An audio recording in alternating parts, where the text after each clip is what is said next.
If you were a kid in the 90s, then chances are you remember Goosebumps. It was the most popular kids' book series of that decade, and if you went to any Scholastic book fair, you were bound to see not just Goosebump books, but also tons of other merchandise, everything from pencils to boxer shorts. But by the early 2000s, Goosebumps seemed to have vanished.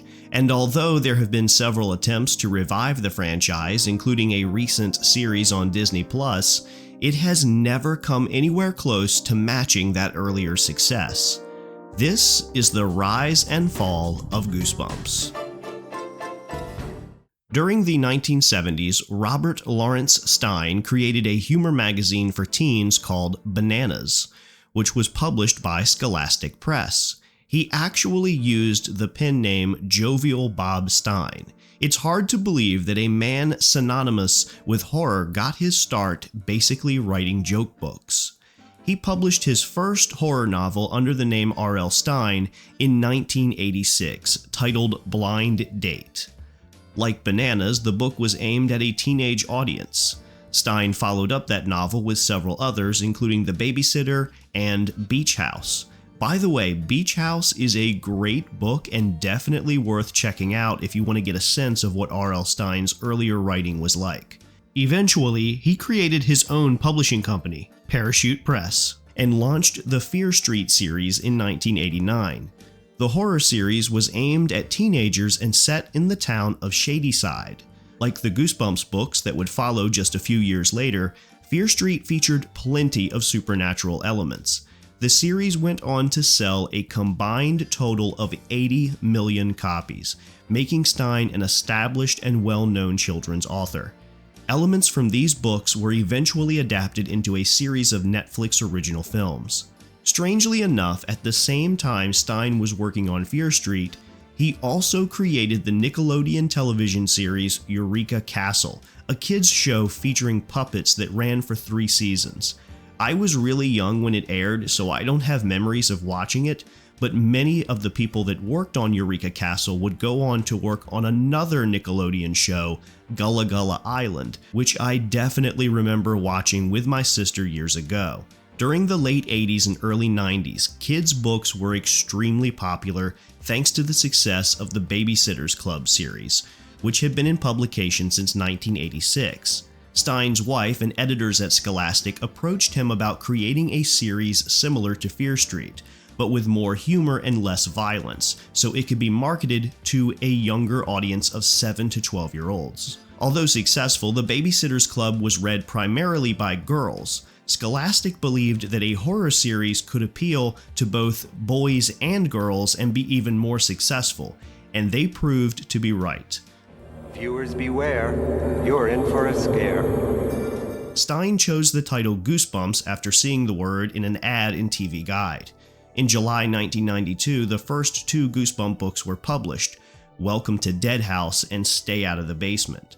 Welcome to Dead House is about 2 children moving into a new home only to discover that the town they move to is actually overrun by the undead. The book is much darker than most of the later entries in the series and even features the death of a pet. Although Welcome to Dead House was the first book in the series, I didn't read it until much later, and when I did, I definitely noticed how much darker it was compared to the others.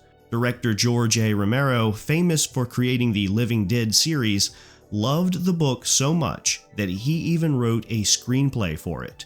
Few people know about Romero's script, and it wasn't revealed until after his death in 2017 when researchers at the University of Pittsburgh discovered it. The other book, Stay Out of the Basement, was about 2 children who discover that their scientist father has been conducting experiments on plants in the basement.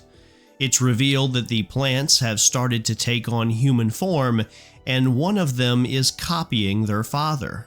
The children destroy the plant copy, and everything appears to be back to normal until the very end when a plant outside starts talking, claiming that it's actually their real father. I'm your father.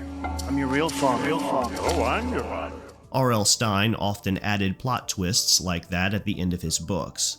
To be honest, I hated that as a kid because I thought stories should have a solid, straightforward ending. but my friends always loved them, and as I've gotten older, I've grown to appreciate them a lot more. A third book, Monster Blood, was released a couple of months later, followed by Say Cheese and Die in November 1992. From that point on, a new book, or sometimes two, would be released every other month for almost the rest of the decade. The first Goosebumps series contained 62 books in total, averaging about 120 pages each. For adults, that doesn't seem long at all, especially since they used a large font. But to a kid in elementary school, that felt like a full-length novel. When I was in 5th grade, I was probably reading one of these books every week. I still remember the first one I ever picked up, The Abominable Snowman of Pasadena.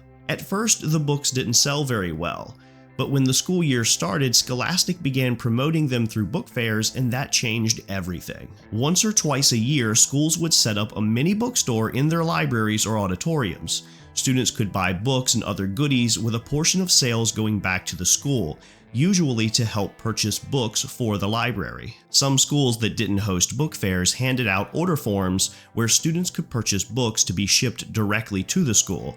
Their presence at these book fairs helped generate buzz around schools and led to a surge in popularity nationwide. At their peak, about 4 million copies of Goosebumps books were being sold each month. There were quite a few factors that contributed to their popularity. One was the horror renaissance of the 1990s.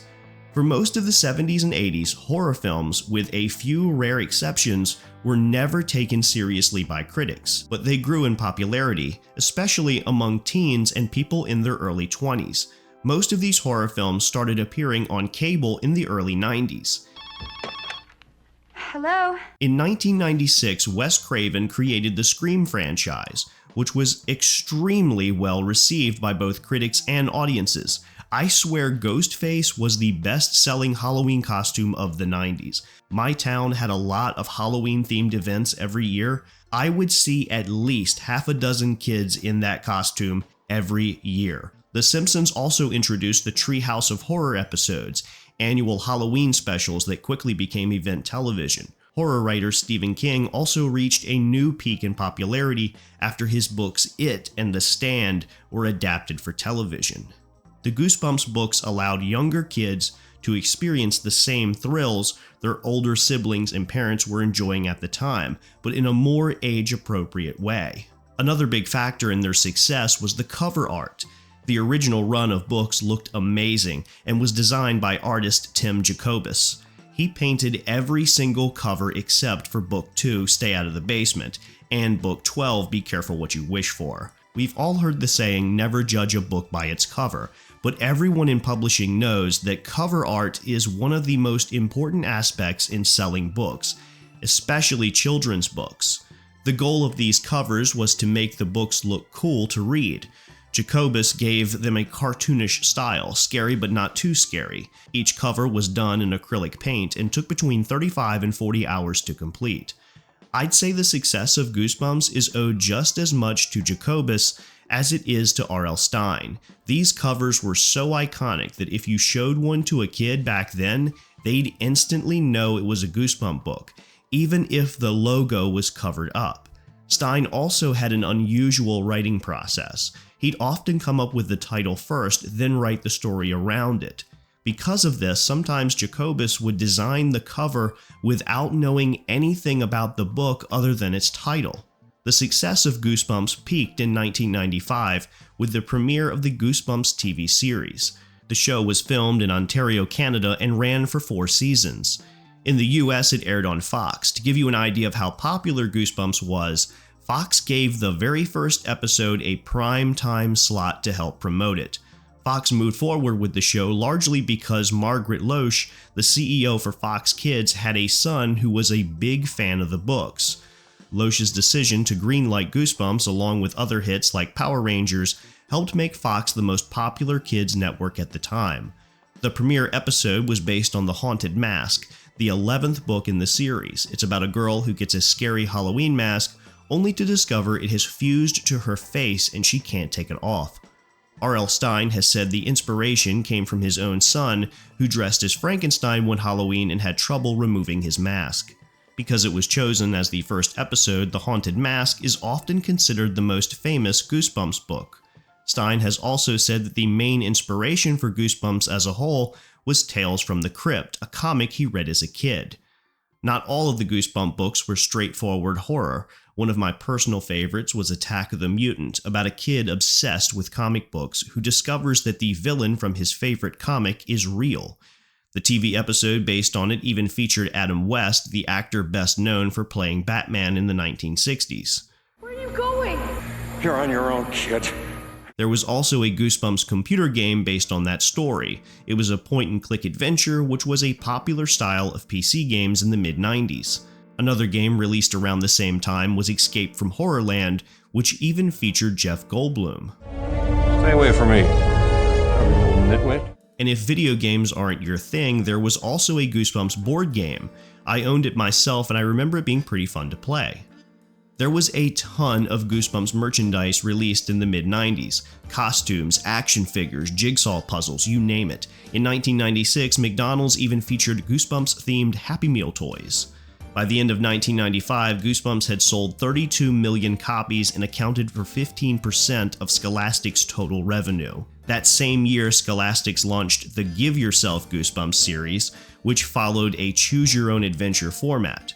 I only had a few of these books, but they were pretty cool. Since you could choose what to do, they were a lot shorter. After the original Goosebumps series ended in 1997, Scholastic saw a huge dip in profits. To combat this, they revived Goosebumps under a new name, Goosebumps 2000, which ran from January 1998 to January 2000. Now before we go any further, I need to talk about the relationship between R.L. Stine and Scholastic, which was starting to deteriorate towards the end of the decade. According to the original deal between Stein's publishing company and Scholastic, Stein would own the rights to the Goosebumps name, but Scholastic would control all merchandising rights. Stein had no idea how huge Goosebumps would become, so when he signed that contract, he never imagined that there would one day be a TV series, computer games, and tons of merchandise based on his books. Under that contract, Stein wasn't making much of anything from all of it.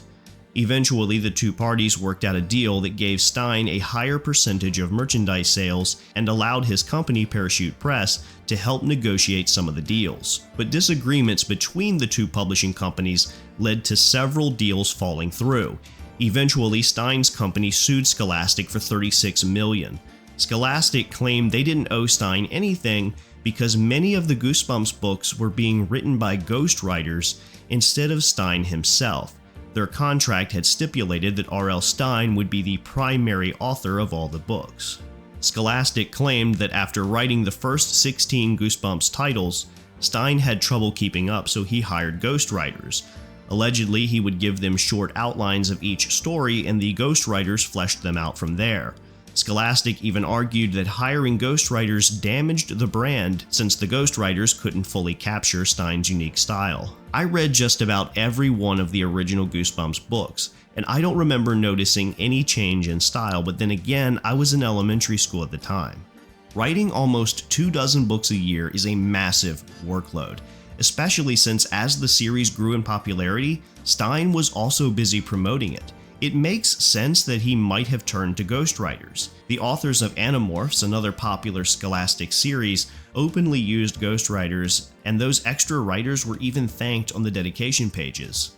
R.L. Stine always denied using ghostwriters, but during the lawsuit with Scholastic, he was forced to admit that beginning with book 17, he did in fact use assistants. He claimed that they only helped him a little, and that he remained the primary creative force. While this lawsuit was going on, Fox canceled the Goosebumps TV series and began airing reruns on Freeform, which was known as Fox Family at the time. Scholastic then sued Fox, claiming they didn't have the right to air the show on Fox Family, and demanded $2.7 million. After the Goosebumps 2000 series wrapped up, Stein signed with Scholastic's rival HarperCollins to publish two new series, The Nightmare Room and Goosebumps Gold. The Nightmare Room didn't last long, but it did get a pretty cool TV adaptation on Kids WB. Goosebumps Gold never got off the ground, likely due to ongoing lawsuits over the Goosebumps name. There was even a planned Goosebumps movie to be directed by Tim Burton, but it was cancelled. Scholastic ended up losing their lawsuit against Stein, having to pay him more than $9 million. They also lost their lawsuit against Fox. But those weren't the only controversies surrounding Goosebumps. Throughout the 90s, various parent groups campaigned across the country to have Goosebumps removed from schools. Their main complaint was that the horror themes were inappropriate for children. Despite their efforts, most school districts refused to pull the books from their libraries. In fact, most teachers and librarians loved Goosebumps because it got kids excited about reading, especially boys. The books have often been called gateway books because their length, short chapters, and cliffhangers hooked reluctant readers and gave them the confidence to move on to more challenging novels. I'm in my 30s now and I read about 70 to 80 books a year, which is probably way more than the average person, and I completely credit Goosebumps for getting me into reading in the first place.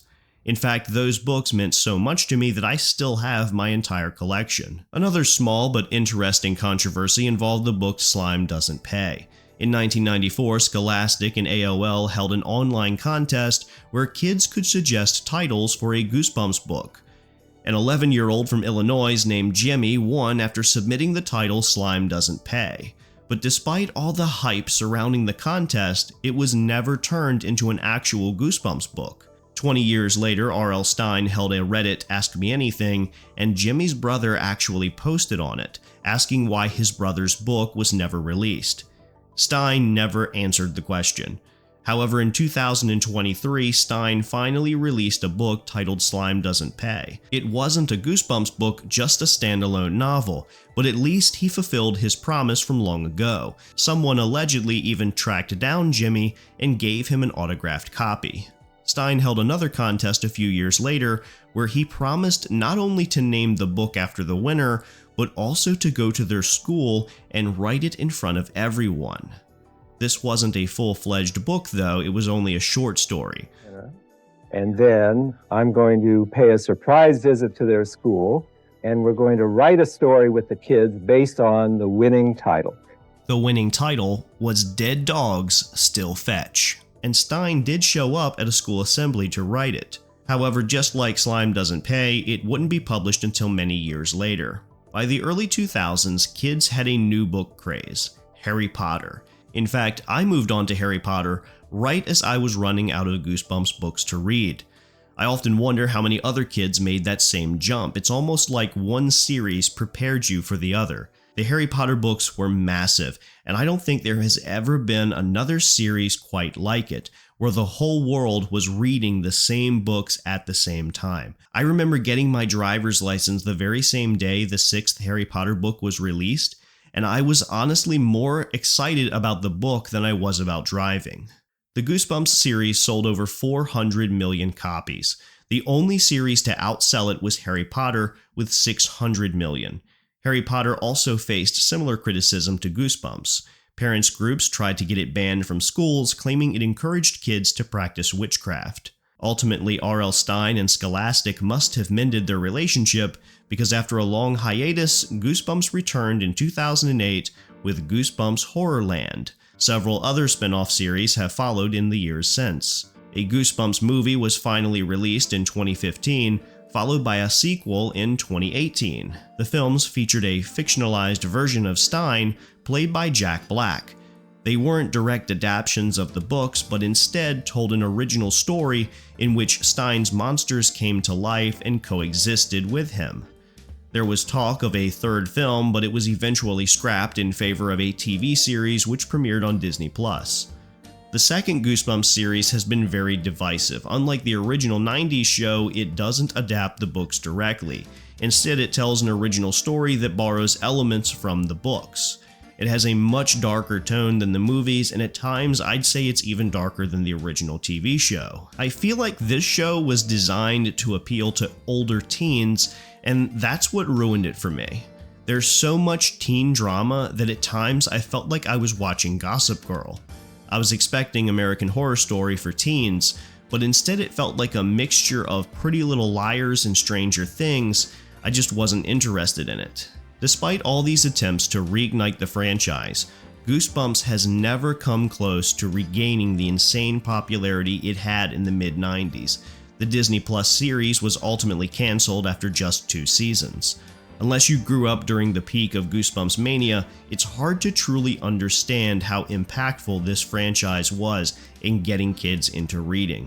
I simply would not have the love for books that I have today without R.L. Stine and Goosebumps.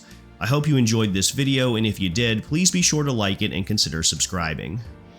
Have a scary night, everyone.